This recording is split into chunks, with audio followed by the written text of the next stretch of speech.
அனைத்து மாணவ செல்வங்களுக்கும் காலை வணக்கங்கள் உரித்தாகட்டும்.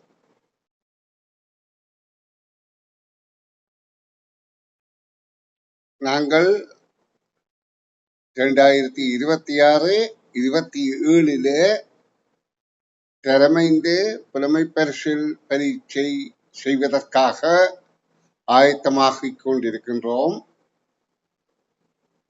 இந்த முயற்சி நல்ல பலனை தருவதற்கு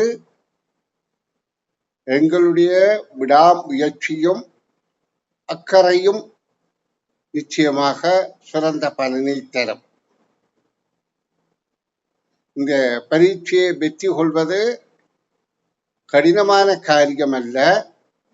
உங்களை போன்ற உங்களுடைய இந்த ஆர்வம் நிச்சயமாக அந்த சிறந்த பயனை கிடைப்பதற்கு உங்களை வழிநடத்தும் என கூறிக்கொண்டு நான் இன்று 2025ஆம் ஆண்டு அரச பரீட்சைத்தாளில் உள்ள வினாக்களுக்கு விடை காணுகின்ற விளக்கங்கள் கற்பித்துக் கொண்டிருக்கிறேன்.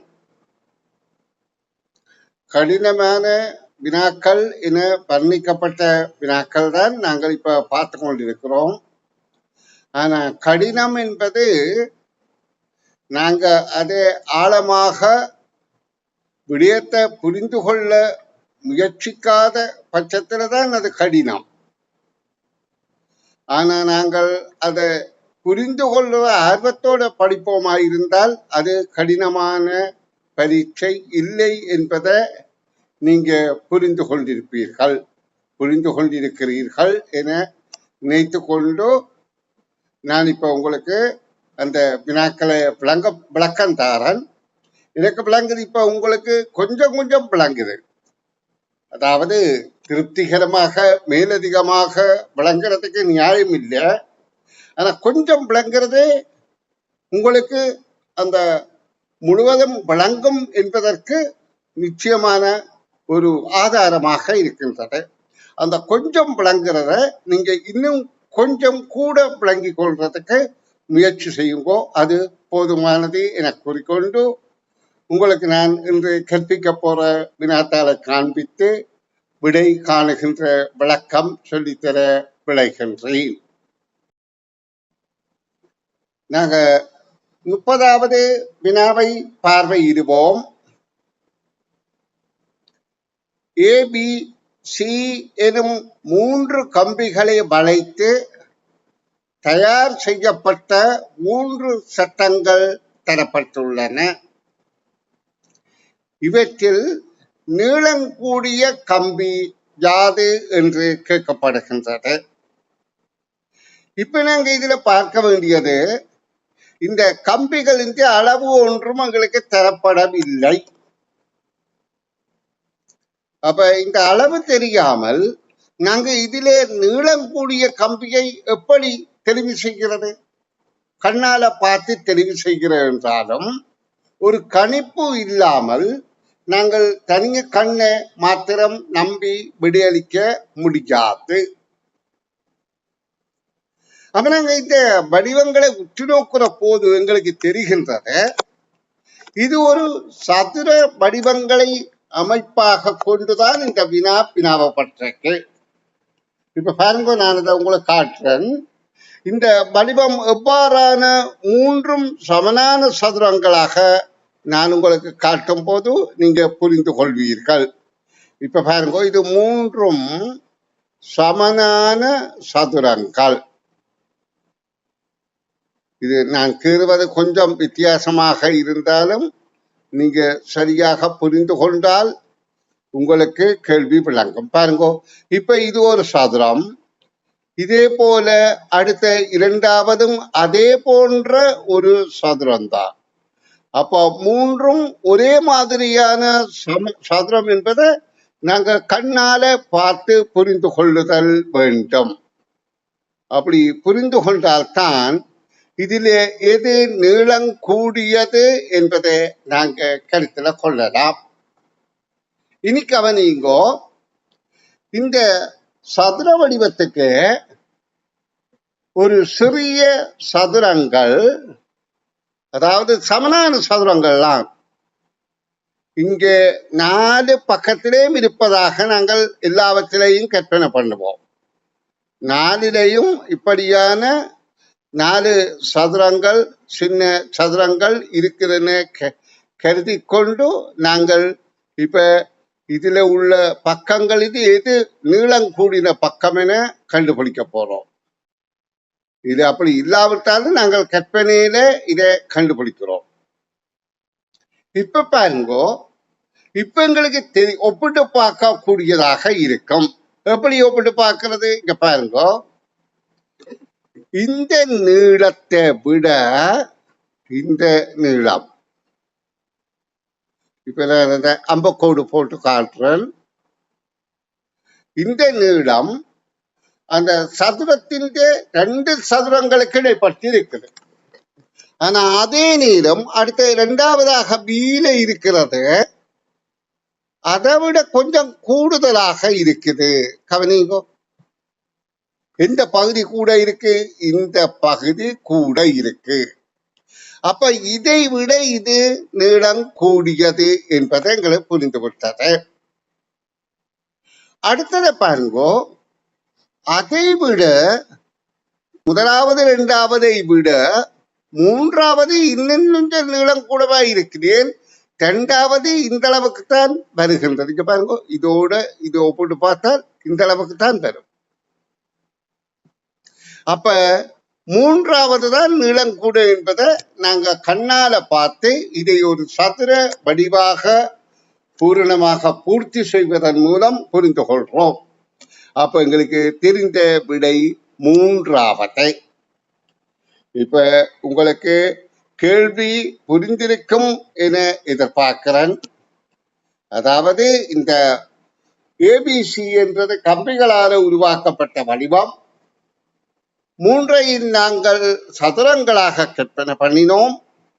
அந்த சதுரங்கள்ல 4 மூலைகள்லையும் சிறிய ஒரே வடிவான சதுரங்கள் இருக்குது என்று கற்பனை பண்ணினோம். அப்ப முதலாவதை விட 2வதிலே அதிகமாக இருப்பது இந்த பகுதி. நல்லா பார்த்துக்கொள்ளுங்கோ. அதாவது இதுல இப்படி இந்த மற்ற பக்கம் இருந்தாலும் இதுல இது கூட இருக்கின்றது. 2வதை விட 3வதுல கூட இருக்கிறது இந்த பகுதி. இங்க பாருங்க, இதுல சாரி இங்க இருக்குது. இங்க இருக்க இந்த பகுதி கூட இருக்கின்றது. இது அல்ல, இந்த பேப்பர்கள்ல கீழ்ற பிள்ளைகள் கோஷிகா இப்படி நீங்க கீழ்னா உங்களை ரிமூவ் பண்ணிடுவேன். ரிமூவ் பண்ண பிறகு வகுப்பில் எடுக்கவே மாட்டேன். அதன்படியால் நீங்க நன்றாக புரிந்து கொள்ளணும். கற்கிற நேரத்துல இடையூறு விளைவிக்க கூடாது. சரி பிள்ளைகள், இனி இப்ப இந்த வினா உங்களுக்கு நன்றாக புரிந்திருக்கும் என்ற கருத்திலே நான் அடுத்த வினாவுக்கு விட காண்ற விளக்கம் சொல்லித்தர போறேன். கவனிங்கோ. இப்ப 31வது வினாவை பார்வையிடுவோம். ஒரு சிறுவன் தனது வீட்டுக்கு முன்னால் உள்ள வீதியில் ஒரு மணித்தியாலத்தில் சென்ற வாகனங்கள் பற்றி பின்வருமாறு ஒரு குறிப்பை தயாரித்தார். ஒரு சிறுவன் என்ன செய்கிறான்? தனது வீட்டுக்கு முன்னால போய் நின்று கொண்டு அந்த தெருவில வாகனங்கள் போறத இந்த மாதிரி குறியீடுகளாக அடையாளப்படுத்தி கொண்டு வாரான். 10 குறியீடுகள் மொத்தம் அவன் தேறியிருக்கிறான். இதான் அவன் அடையாளப்படுத்தின குறியீடுகள் என்று சொல்லப்படுது. அவன் அவை சென்ற திசையை இனங்காண்பதற்கு அம்புக்கோடு கீறான். இப்படி கீறினால் இந்த மாதிரி இங்க இப்படி, இது அடுத்த திசையில வருகின்ற இப்படியாக அம்புக்கோடுகளால அவன் உணர்த்துகின்றான். இப்ப எங்களை விஷயம் விளங்குது. அவன் வீட்டுக்கு முன்னுக்கு ஒரு வாகனம் போனோடனே அது இந்த திசையில போறது மட்டும்தான் போடுறான், மற்ற 2 வட்டம் போடுறான். அடுத்ததுக்கும் அதே மாதிரியான வாகனம் என்றபடியா இப்படி போட்டுட்டு 2 வட்டம் போடுறான். அடுத்த வித்தியாசமான வாகனம் அங்கே இருந்து வந்திருக்கு, அதுக்கு 5 வட்டம் போட்டுட்டு இப்படி போடுறான். அடுத்த 2, அடுத்த 5 வட்டம், அடுத்த இதுக்கு 4 வட்டம் போட்டுட்டு இங்க போடுறான். அப்ப இந்த 2 வருஷத்துக்கும் 5 வருஷத்துக்கும் 4 வருஷத்துக்கும் ஏதோ ஒரு வித்தியாசம் இருக்கத்தான் செய்யும். வாகனத்தின் வகைகள்ல வித்தியாசம் இருக்கலாம். ஆனா அதை பற்றி இங்கே எதுவும் சொல்லி இருக்கான்னு பார்ப்போம். அடுத்தது சொல்லப்படுது, 7வது வாகனமான இந்த 7வது வாகனமான நகரத்தை நோக்கி சென்ற, அப்ப நகரம் இங்கே என்பது எங்களுக்கு விளங்கிவிட்டது. நகர் அப்ப இங்கே கிராமம் இருக்கின்றது. கிராமத்தை நோக்கித்தான் இந்த பேருந்துகள் போறது வார நகரத்தை நோக்கி கிராமத்தை. அப்ப நகரம் இந்த திசையில இருக்கின்றத நாங்க புரிந்து கொண்டோம். நகரம் 7வது வாகனமான நகரத்தை நோக்கி பேருந்து சென்றது. அப்ப இந்த பேருந்து என்றதான் 3 வருஷத்துல குறிக்கிறார். அப்ப வேற எங்க பேருந்து போகுது? ஒன்றுதான் பேருந்து போயிருக்கு, மற்றெல்லாம் வேற வேற வாகனங்கள். அது என்ன வாகனம் என்று எங்களால ஊகிக்க முடியாது. ஏனென்றால் பேருந்துக்கு அவன் 3 வருஷம் தானே போட்டிருக்கிறான்.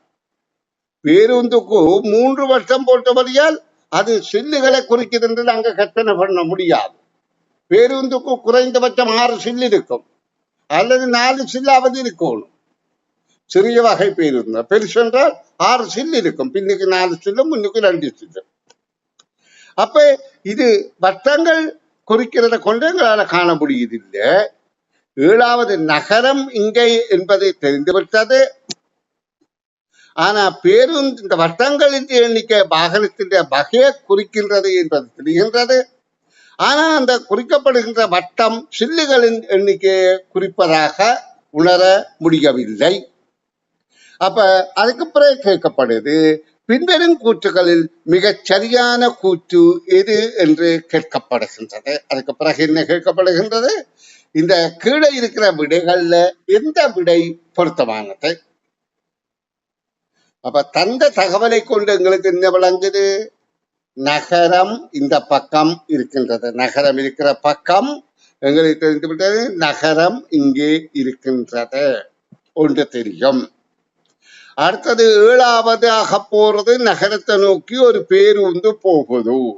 பேருந்துக்கு 3 வட்டம் காட்டப்பட்டபடியால் அந்த வட்டம் சில்லுகளை குறிக்கவில்லை என்பது விளங்குகின்றது. ஆனா இந்த 10 வாகனத்தை 1 மணி நேரத்தில் அவன் பார்த்திருக்கிறான். ஆனா அந்த நேரங்களுக்கு ஒரு தொடர்பு இல்லை. முதல்ல கூட வந்து குறைஞ்சது ஒரே அடியா வந்துச்சா அல்ல சமனான நேரத்துல வந்ததா என்பது எங்களுக்கு ஒன்றும் தெரியாது. இந்த அடிப்படை கருத்தை வைத்துக் கொண்டு இந்த 3 விடைகள்ல எது பொருத்தமான விடை என இனங்காண போறோம். முதலாவது, நகரத்தின் திசையிலிருந்து 3 வாகனங்கள் மாத்திரம் வந்துள்ளன. அப்ப எங்களுக்கு தெரியும் நகரம் என்பது இங்கே இருக்கின்றது. நகரம். அப்ப நகரத்திலே இருந்து 3 வாகனம் வந்தது என்பது இந்த ஒரு வாகனம் நகரத்திலே இருந்து வந்திருக்கின்றது. அடுத்த இந்த வாகனமும் நகரத்திலே இருந்து வந்திருக்கின்றது. இந்த வாகனமும் நகரத்திலே இருந்து வந்திருக்கின்றது என்பது இந்த சொல்லப்பட்ட கருத்துக்களின்படி நாங்கள் உணர்ந்து கொள்ளக்கூடியதாக இருக்கின்றது. அதில ஒன்று 5 வருஷம், அடுத்த இது 3வது 5 வருஷம், ஒன்று 4 வருஷமாக இருக்குது. அப்போ ஒரே வகை வாகனம் அல்ல, 2 ஒரே வகை வாகனம். அது என்ன வாகனம் என்று தெரியாது. ஆனா 2 வாகனங்கள் ஒரே வகை, இன்னொரு வாகனம் ஒரு வகை. ஆனா என்ன வாகனம் என்று எங்களுக்கு தெரியாது. ஆனா 3 வாகனங்களும் நகரத்திலே இருந்துதான் வருகின்றது, அதாவது அந்த ஊரை நோக்கி வருகின்றது என்பது எங்களுக்கு புரிந்துவிட்டது. அப்ப இது ஓரளவு பொருத்தமாக இருக்குது. இனி நாங்கள் அடுத்த விடயத்தை பார்ப்போம். அதுல கூட தொடர்பு இருந்தால் இந்த விடயை விட அது கூட சரியாக இருந்தால் அதை ஏற்றுக்கொள்ளலாம். மோட்டார் சைக்கிள்கள் எல்லாம் நகரத்தை நோக்கி சென்றுள்ளன. ஆனா மோட்டார் சைக்கிள் என்பதற்கு இங்கே என்ன, நாங்க 2 வருஷம் மோட்டார் சைக்கிள் என்று சொல்லி இருக்கா. ஏன் அப்போ 3 வருஷம் இங்கே இந்த 3 வருஷம் என்பது பஸ் என்றால் பேருந்து என்றால் இப்படி 2 வருஷம் மோட்டார் சைக்கிளா இருக்க முடியும். மோட்டார் சைக்கிளுக்கு 2 சில்லு, ஆனா பஸ்ஸுக்கு 3 சில்லா. ஆனபடியால் இந்த கூற்று எங்களால நிச்சயப்படுத்த முடியாது. மோட்டார் சைக்கிள்கள் எல்லாம் நகரத்தை நோக்கியே சென்றுள்ளன என்பது இந்த வட்டத்துக்கு கோடு எல்லாம் இந்த திசையில தான் போயிருக்கு 2 வட்டம். ஆனால் 2 வட்டம் எல்லாம் மோட்டார் சைக்கிள் என்பது எங்களுக்கு நிச்சயமே தெரியாது. ஆனபடிய 2வது கூற்று எங்களால நிச்சயப்படுத்த முடியவில்லை. இனி 3வது கூற்று, முதலரை மணித்தியாலத்தில் 5 வாகனங்கள் மாத்திரம் சென்றன. அதாவது அரை மணித்தியாலத்துக்கு இது போயிருக்குது. ஏன் இங்க அவன் 1 மணித்தியாலம் எடுத்திருக்கிறான். அரை மணித்தியாலத்துக்கு 5, அடுத்த அரை மணித்தியாலத்துக்கு 5 என்றால் சமனான இடைவெளியில இந்த வாகனங்கள் போற இங்க தகவல் சொல்லப்பட்டிருக்கா? இல்லையே. முதல்ல 6 போயிட்டு பிறகு 4 போயிருக்கலாம், இல்ல முதல் 3 போயிட்டு மிச்சம் 7 போயிருக்கலாம். அது எங்களுக்கு தெரியாது. ஆனபடியா அது நிச்சயம் இல்லை. அப்ப இதுல நிச்சயமான விடியாக நாங்க முதலாவது விடியத்தான் கருத்திலே கொள்ளலாம். இப்ப குழந்தைகளுக்கு நான் சொல்லித்தரபடியாம் புரிந்திருக்கும். அதாவது நாங்கள் இந்த குறியீடுகளின் கருத்தை அடிப்படையாக வைத்து இதுல தரப்பட்ட தரவுகளை அடிப்படையாக வைத்து இங்க கீழே குறித்த பேருந்து என்பதையும் அடிப்படையாக வைத்து முதலாவதை பொருத்தமானதாக எடுத்துக்கொண்டோம். ஏன் முதலாவது தான் நகரத்தில இருந்து 3 வாகனங்கள், நகரத்தில இருந்து நகரத்தின் திசையிலிருந்து 3 வாகனங்கள் வந்திருக்கின்றது என்பது ஒன்றுதான் எங்களால கற்பனை செய்ய முடியுது. ஏன் இங்க நகரம் என்று இந்த பேருந்து போனது நகர திசை என்று சொன்னபடியார். அப்ப இந்த கூற்றுகள்ல இருந்து நாங்க முதலாவது விடையே தெரிவு செய்தோம். சரி பிள்ளைகள், நான் இப்ப அடுத்த வினாவுக்கு விடை விளக்கம் உங்களுக்கு தரப்போறேன். கொஞ்சம் கடினம் போல தோன்றினாலும் இது கடினமான விடயம் அல்ல. கொஞ்சம் நீங்க கவனமா, இப்ப நீங்க இதுல மேல கவனித்ததிலே உங்களுக்கு தெரிந்திருக்கும் இது கஷ்டம் போல தெரிகிற இலகுவான வினாங்கள். இப்ப பாருங்க, இந்த 32வது வினாவுக்கு விளக்கந்தாரன் கவனிங்கோ. மாணவர் குழு ஒன்றின், மாணவர் குழு என்றால் கொஞ்சம் மாணவர்கள், எத்தனை பேர் என்று தெரியாது, தலைவியாக அக்குழுவின் மோகனா தெரிவு செய்யப்பட்டாள். அப்ப ஒரு மாணவர்கள்ல மோகனா என்கின்ற பெண், மோகனா என்பது எங்களுக்கு தெரியும், பேரை கொண்டு பெண் என்று கண்டுபிடித்து விட்டோம். அதோட தலைவி என்று சொன்னப்பட்டால் அது பெண்பார் பேற்றோம். அப்ப மோகனா என்னும் பெண் தான் தலைவியாக தெரிவு செய்யப்பட்டாள், தேர்ந்தெடுக்கப்பட்டாள். எஞ்சிய மாணவர்களில் ஒரு தலைவியும் ஓர் உபதலைவியும் ஓர் உபதலைவனும் தேர்ந்தெடுக்கப்படத்தக்க விதங்களின் எண்ணிக்கை 6 ஆகும். அப்ப அந்த குழுவில உள்ள மாணவர்கள்ல ஒரு மாணவி தலைவியாக எடுக்கப்பட்டால் மோகனா, எஞ்சிய மாணவர்கள் எத்தனை பேர் என்று எங்களுக்கு தெரியாது. அந்த எஞ்சிய மாணவர்கள்ல ஓர் உபதலைவியையும் ஓர் உபதலைவனையும் தேர்ந்தெடுக்கப்பட்ட விதங்களின் எண்ணிக்கை 6. இதுதான் எங்களுக்கு மிக முக்கியம். எத்தனை இருக்கின்றது? 6 விதங்கள்ல ஒரு உபதலைவன் அல்லது ஒரு உபதலைவி, 2 பேரையும் உபதலைவி உபதலைவரை தெரிவு செய்ய முடியும். அதற்கேற்ப அக்குழுவில் உள்ள பெண் பிள்ளைகளின் எண்ணிக்கையும் ஆண் பிள்ளைகளின் எண்ணிக்கையும் யாது என்று கேட்கப்படுகின்றது. முறையே என்ற சொல்ல நீங்க இங்க கவனத்துல கொள்ளுங்கோ. முறையே என்றால் முதலாவது பெண் பிள்ளை, அடுத்தது ஆண் பிள்ளை என்று கேட்கப்பட்டபடியால் விடையில முதலாவது பெண் பிள்ளை, 2வது ஆண் பிள்ளை, முதலாவது பெண் பிள்ளை, 2வது ஆண் பிள்ளை, முதலாவது பெண் பிள்ளை, 2வது ஆண் பிள்ளையாக இருக்க வேண்டும், முறையே என்று சொன்னபடியா. இப்ப எங்களுக்கு கேள்வி புரிந்துவிட்டது. கொஞ்சம் மாணவர்கள் நிற்கிறார்கள். அந்த மாணவர்கள்ல மோகனா தலைவியாக தெரிவு செய்யப்படுகின்றாள். எஞ்சி இருக்கிற மாணவர்கள்ல இங்க விடைகளின்படி 2 பெண் 3 ஆண், அப்ப 5 மாணவர், அல்லது 2 பெண் 4 ஆண் அல்லது 6 மாணவர்கள், 3 பெண் மூன்று ஆண் என்ற பெண் என்பதுதான் முதலாவது முறையே என்று சொன்னபடியால் முதலாவது பெண் பிள்ளை, இரண்டாவது ஆண் பிள்ளை. ஏன் இங்க முறையே என்று சொல்லப்படுது? முறையே என்றால் முதல்ல பெண்ணை சொன்னபடியா பெண் பிள்ளை, அடுத்தது ஆண் பிள்ளை. அப்ப இதுல 6 பிள்ளைகள் இருக்கிறார்கள். இதை தவிரத்தான் இருக்கிறதால் அந்த மோகனாவும் அடங்குகிறார். நல்லா கவனித்துக் கொள்ளுங்க. அக்குழுவில் உள்ள பெண் பிள்ளைகளின் எண்ணிக்கையும் அந்த குழுவில தானே மாணவி ஒரு தலைவியின் தெரிவு செய்யப்பட்டார். அப்ப மோகனாவும் ஒரு ஆளாக இருக்கிறார். அப்ப இதுல 5 பேர் என்றா மோகனா போனா மிகுதி 4 பேர். இதுல 6 பேர்ல மோகனா போனால் மிகுதி 5 பேர். இதுலயும் மோகனா போனால் மிகுதி 5 பேராகத்தான் இருக்கும். இப்ப நாங்க அது 6 விதங்கள் என்று சொல்லி இருக்கு. அப்ப நல்லா பாருங்க பிள்ளைகள். இப்ப உங்களுக்கு விளங்குகின்றது. ஒரு பாடசாலையில மாணவர்கள் இருக்கிறார்கள். அவர்கள் எங்களுக்கு தெரிந்தபடி இங்கே 6க்கு உள்ளதான் மாணவர்கள் இருக்கிறார்கள் என்று தெரிகிறது. நல்லா தெரிந்து கொள்ளுங்க. அப்ப இதுல சொல்லப்படுகின்றத முதலாவது ஒரு பெண் பிள்ளையை தந்து இவதான் தலைவி, அதாவது தலைவியாக மோகனா தெரிவு செய்யப்பட்டிருக்கிறார். அப்ப இவள் ஒரு பெண் பிள்ளை. அப்ப மிச்சம் ஆணாகவும் இருக்கலாம், பெண்ணாகவும் இருக்கலாம். ஆனா பெண்களின் எண்ணிக்கை இங்க குறைவாக இருக்கிறபடியால், அதாவது மோகனாவோட 2 என்றால் 1 இருக்க வேணும் அல்லது 3 இருக்கலாம். நல்லா கவனிங்க. மோகனா ஒரு பெண். அப்ப இந்த முதலாவது விடையின் பாடி பார்த்தால் இது ஒரு பெண், மிச்சம் 3 ஆண் என்று வைத்துக் கொண்டால் இவை 6 பேரை இந்த 6 எண்ணிக்கையே இதுல இருந்து அமைக்க முடியாது. இந்த பெண்ணோட இது ஆண், இது ஆண், இது ஆண், ஆண். அப்ப இது பெண். அப்ப ஆண் என்றா இப்படி காட்டுறேன். சரியோ? சரி, ஆண்.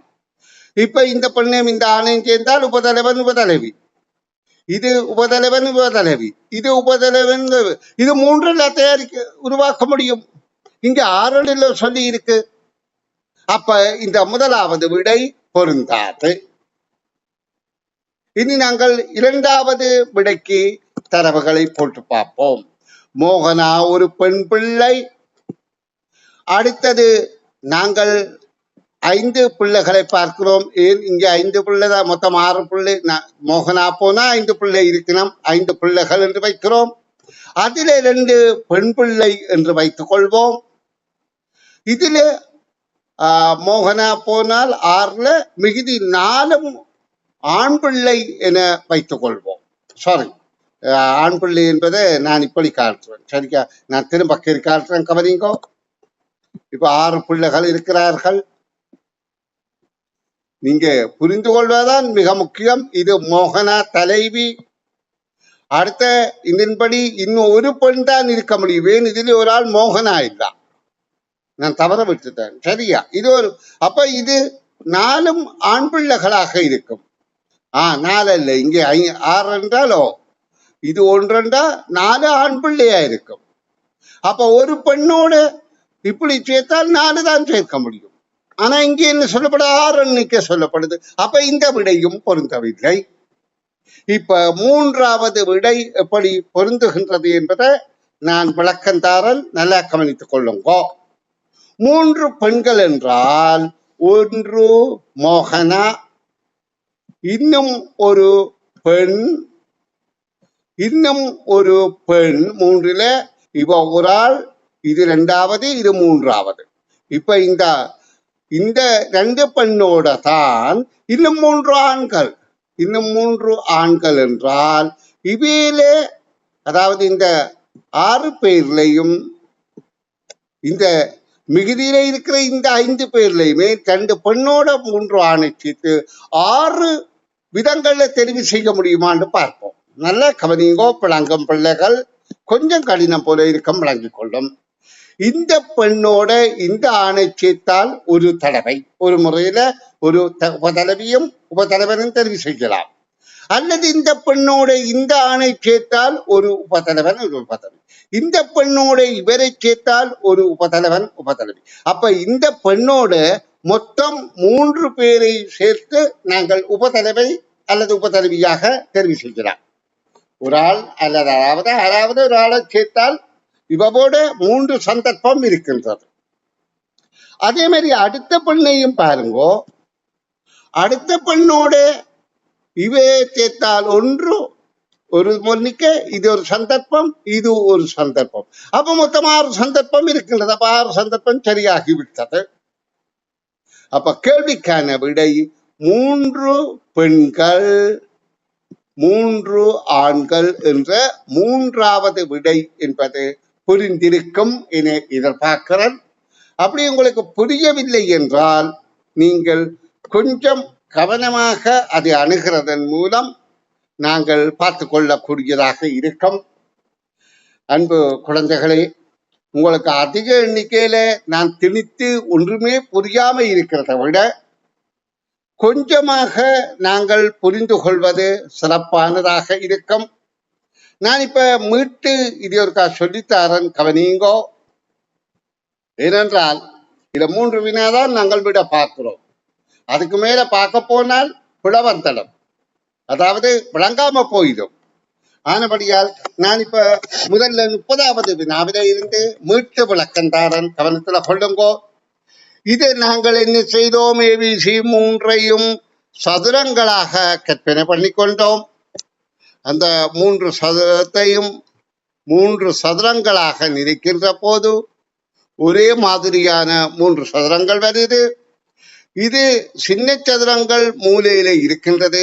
அப்ப இது அதுக்குள்ள அடங்குகிற கோடு. இது ஒரு சதுரம் மேலதிகமாக இருக்கின்றது. அப்ப இதை விட பி பெரிய கோடு.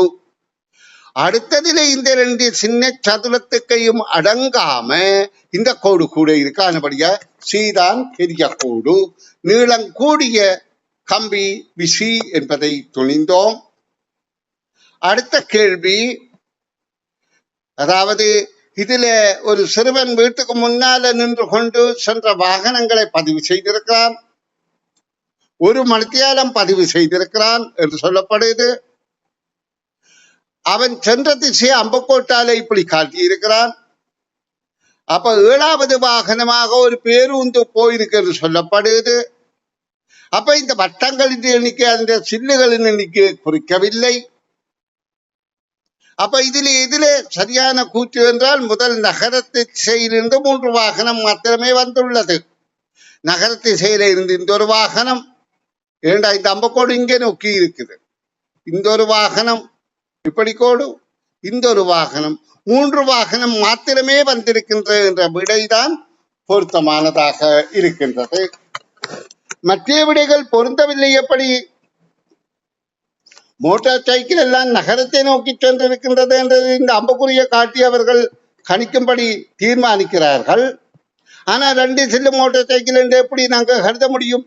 3 சில்லு பேருந்து என்றால் பேருந்துக்கு 3 சில்லா இருக்குது. அதுபடிய 2வது கருத முடியாது. முதல் 1/2 மணித்தியாலத்தில் 5 போன்றதை எப்படி நாங்கள் கணிக்க முடியும்? இங்கு சமமான நேர இடைவெளியில போன என்று சொல்லப்பட்டிருக்கா? இல்லையே. அப்ப இந்த விடையை நாங்கள் கணிக்க முடியாது. ஆகவே முதலாவது விடையே 31க்கு பொருத்தமானது. இனி அடுத்ததாக இந்த குழுவில மோகனா என்கின்ற பிள்ளை தலைவியாக தெரிவு செய்யப்பட்டால் அப்ப இந்த 3வது விடைதான் பொருத்தம் என்று பார்த்தோம். அப்ப இதுல மோகனா போனால் 2 பெண்களும் 3 ஆண்களும் இருக்கிறார்கள். நான் இப்ப எழுதி காட்டுறேன் பாருங்க. ஒரு பெண், அடுத்த ஒரு பெண், அடுத்த 3 ஆண்கள் இருக்கிறார்கள். இதில் 6 அதாவது 6 விதங்கள்ல இவர்களை சேர்க்க முடியுமாம் உபதலைவன் உபதலைவியாக. அப்ப முதலாவது இருக்கிற பெண்ணோட மற்ற ஒரு ஆணை சேர்த்தால் 3 முறை சந்தர்ப்பம் இருக்கின்றது. முதலாவது இருக்கிற பெண்ணோட இப்ப நாங்க இந்த பெண்ணின் இடத்துல ஆணை போட்டு பார்க்க முடியாது. ஏன் ஆணை போட்டு பார்க்க முடியாது என்று சொன்னால் இங்க குறைந்த எண்ணிக்கை பெண்கள் தான் இருக்கிறார்கள் என்று காட்டப்படுது இந்த விடைகள்ல. அப்ப இது இது அதாவது இங்க தலைவியும் பெண்ணாக இருக்கின்றபடியால் இதுல பெண்ணாக முதலாவது இங்க முதலாவது தலைவி பெண் என்றபடியால் மற்றது இந்த ரெண்டு பேரைத்தான் நாங்க இதுல தெளிவு செய்யலாம். அப்ப இங்க பாருங்க, ஆண் தான் அதிகமாக காட்டப்பட்டிருக்கிறது. மற்ற பக்கமெல்லாம் 2 3 சமனாக காட்டினாலும் ஒன்று தலைவியாக போயிட்டது. அப்ப மித்த 2 தான் பெண்கள். அதே போல இந்த பெண்ணோட 3 தெளிவு செய்யலாம். ஆகவே 3வது விடையே பொருத்தமானது.